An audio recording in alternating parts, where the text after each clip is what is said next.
ఓట్లున్న మల్కాజ్గిరిలో 14 రోజుల్లో మళ్ళీ ఇక్కడి నుంచి వచ్చిన కొడంగల్ కార్యకర్తలే ఆనాడు అవిరాళమైన కృషి చేసి గెలిపించడం జరిగింది. కృతజ్ఞత తీర్చుకునే అవకాశం వచ్చింది. మీకు నిజంగా సేవ చేసే భాగ్యం నాకు కలిగింది.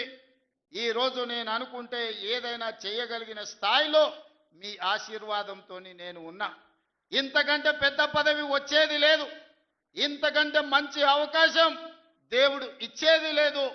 ఇంత గొప్ప అవకాశం, ఇంత మంచి పని చేసే అవకాశం వచ్చింది ఈనాడు. అందుకే మా సర్పంచులకు, ముఖ్యంగా మా మహిళా సర్పంచులకు, ఇంజనీరింగ్ చదువుకున్న ఆడబిడ్డలు కూడా ఈరోజు సర్పంచులుగా గెలిచి ఉద్యోగాలు వదులుకొని ఈరోజు ప్రజా జీవితంలోకి వచ్చిండ్రు.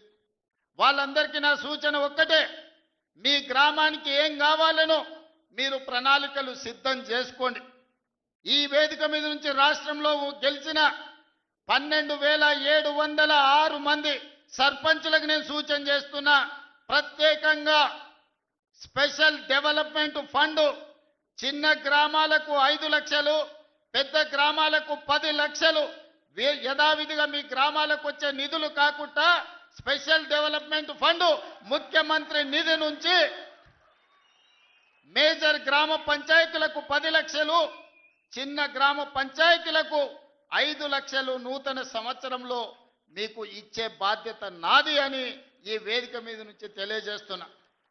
కేంద్ర ప్రభుత్వం నుంచి, రాష్ట్ర ప్రభుత్వం నుంచి వచ్చే నిధులకు ఈ నిధులు అదనం.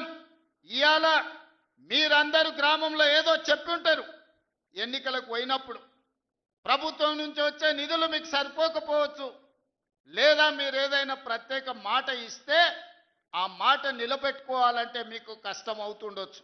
అందుకే సర్పంచుల గౌరవం నిలబెట్టడానికి, గ్రామంలో మీ మర్యాద పెంచడానికి చిన్న గ్రామ సర్పంచులకు 5 లక్షలు, పెద్ద గ్రామ సర్పంచులకు 10 లక్షల రూపాయలు స్పెషల్ డెవలప్మెంట్ ఫండ్ నుంచి ఎమ్మెల్యేలకు సంబంధం లేకుండా, ఎంపీలకు సంబంధం లేకుండా, మంత్రులకు సంబంధం లేకుండా ప్రత్యక్షంగా ముఖ్యమంత్రి నుంచి సర్పంచులకు నిధులు పంపించే బాధ్యత నేను తీసుకుంటా. ఈ కొడంగల్ వేదిక మీద నుంచి మా సర్పంచులందరికీ నేను విజ్ఞప్తి చేస్తున్నా, ప్రణాళికలు సిద్ధం చేసుకోండి. మీరు ఇచ్చిన మాట నిలబెట్టుకోవడానికి, మీ గ్రామంలో దీర్ఘకాలికంగా వాయిదా పడుతున్న సమస్యను పరిష్కరించుకోవడానికి మీరు ఈ నిధులను ఉపయోగించండి. దాంతో మా సర్పంచ్ గారు ఇచ్చిన మాట నిలబెట్టుకున్నారు. ముఖ్యమంత్రి గారి నుంచే డైరెక్ట్గా ప్రత్యక్షంగా నిధులు తెచ్చుకోగలిగిన మా సర్పంచులని మీ గౌరవం నిలబడుతుంది, మీ మర్యాద పెరుగుతుంది. అందుకే ప్రత్యక్షంగా ఈనాడు ఈ గ్రామ సర్పంచులకు నిధులు ఇవ్వాలి అని నిర్ణయం తీసుకున్నా. మిత్రులారా, ఈ వేదిక మీద నుంచి తెలంగాణ ప్రజలకు నేను సూచన చేస్తున్నా, 2023 డిసెంబర్లో మీరు ఆశీర్వదించి మెజారిటీ ఇచ్చి ప్రభుత్వాన్ని ఏర్పాటు చేసి 2 సంవత్సరాలు నిండుగా పూర్తి చేసుకున్నాం. ఆనాటి నుంచి ఈనాటి వరకు గత 10 సంవత్సరాలలో ఆ ప్రభుత్వం ఇవ్వని రేషన్ కార్డులు ప్రతి గ్రామంలో ఇచ్చినాం. ఇవాళ మీ గ్రామంలో ఎవరికైనా రేషన్ కార్డులు రాకపోతే గ్రామ సర్పంచులందరికీ విజ్ఞప్తి చేస్తున్నా, ఇల్లు తిరగండి, పేర్లు రాసుకోండి, ప్రతి ఇంటికి రేషన్ కార్డు ఇచ్చే బాధ్యత రాష్ట్ర ప్రభుత్వం తీసుకుంటుంది. దాంతో మీకు గ్రామాల మీద పట్టు పెరుగుతుంది. ఈనాడు దొడ్డు బియ్యం తినాలంటే బర్లకు దానా పెట్టేది. మరి ఈరోజు మా ఆడబిడ్డలు సర్పంచులు వచ్చారు, దొడ్డు బియ్యం తినే కాలం పోయింది. ఈరోజు సన్న బియ్యం తినాలి. ప్రభుత్వం ఇచ్చే సన్న బియ్యంతో సంటి బిడ్డలకు మీరు పౌష్టికాహారం పెట్టాలని ఇవాళ తెలంగాణ రాష్ట్రంలో 3,10,00,000 మందికి సన్న బియ్యం అందిస్తున్నాం. ఇంకెవరికైనా సన్న బియ్యం అందకపోతే మీరు పేర్లు రాసుకురండి. ప్రతి వ్యక్తికి సన్న బియ్యం 6 కిలోలు వాళ్ళ ఇంటికి పంపించే బాధ్యత మీరు తీసుకోండి. మీ తరఫున మీకు బియ్యం ఇచ్చే బాధ్యత నేను తీసుకుంటా. అదేవిధంగా పేదవాళ్లకు ప్రతి ఇంటికి 200 యూనిట్లు ఉచిత విద్యుత్తు ఇస్తామని చెప్పినాం. ఏ పేదవాడి ఇంటికైనా ఉచిత విద్యుత్తు 200 యూనిట్లు రాకపోతే వాళ్ళ పేర్లు రాసుకోండి. మీరు రాసిన ప్రతి ఇంటికి ఉచితంగా 200 యూనిట్లు విద్యుత్ ఇచ్చే బాధ్యత మీ అన్న మీ సోదరుడిగా నేను తీసుకుంటా. అదే విధంగా రైతు భరోసా 9 రోజుల్లో 9,000 కోట్లు మీ ఖాతాలో వేయడం జరిగింది. 69 లక్షల పైచిలకు రైతులకు రైతు భరోసా వేసినాం. ఇంకా కూడా ఎక్కడైనా తండాలలో గూడెలలో మారుమూల పల్లెల్లో ఏదైనా రైతుకు రైతు భరోసా రాకపోతే గ్రామ సర్పంచులకు నేను విజ్ఞప్తి చేస్తున్నా, మీరు రాసుకొని రాండి. రైతు భరోసా నిధులు ఎకరాకు సంవత్సరానికి 12,000 రూపాయలు వాళ్ళ ఖాతాలో వేసే బాధ్యత మనం తీసుకుందాం. అదేవిధంగా ఈనాడు ఆడబిడ్డలకు ఆర్టీసీలో ఉచిత బస్సు ప్రయాణం ఇచ్చినాం. ఏ ఆడబిడ్డకైనా బస్సులో ఎవరైనా బస్సు కిరాయి అడిగితే నా దృష్టికి తీసుకురండి.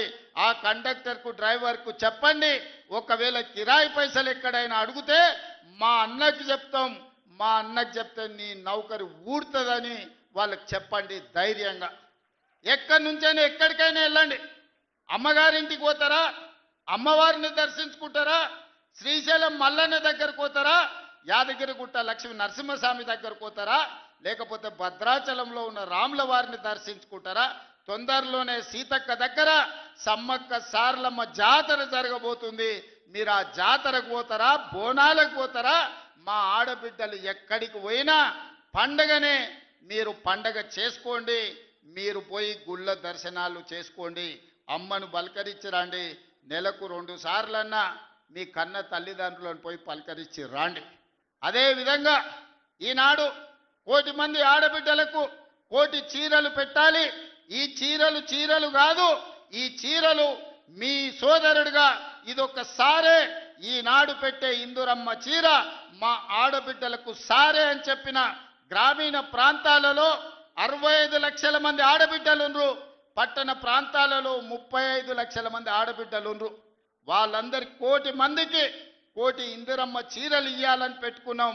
మా సర్పంచులకు సూచన, ఎవరికైనా చీర అందకపోతే 18 ఏళ్ల పైబడ్డ ప్రతి ఆడబిడ్డకు ఇందిరమ్మ చీర ఇవ్వాల్సిందే. ఎక్కడైనా మీ గ్రామంలో చీర అందకపోతే మీరే స్వయంగా పేర్లు రాసుకోండి. నేను అధికారులకు చీఫ్ సెక్రటరీ గారికి వేదిక మీద నుంచి ఆదేశాలు ఇస్తున్నా, జిల్లా కలెక్టర్లకు ఆదేశాలు ఇస్తున్నా, చీర రాని ప్రతి ఆడబిడ్డకు ఇంటికి చీర పంపించాలి. ఇది వాళ్ళ సోదరుడు పెడుతున్న సారే, మీ రేవంత్ అన్న పంపించిన చీర మీ కుటుంబానికి సారే అని చెప్పి ఈనాడు మీరు చెప్పాల్సిందిగా, చీరను చేరవేయాల్సిందిగా అధికారులకు నేను ఆదేశాలు ఇస్తున్నా. ఇవాళ మీ పిల్లల్ని పాఠశాలలకు పంపించండి, మీ పిల్లల్ని చదివించండి. చదువు ఒక్కటే మన జీవితాలలో వెలుగు తెస్తుంది.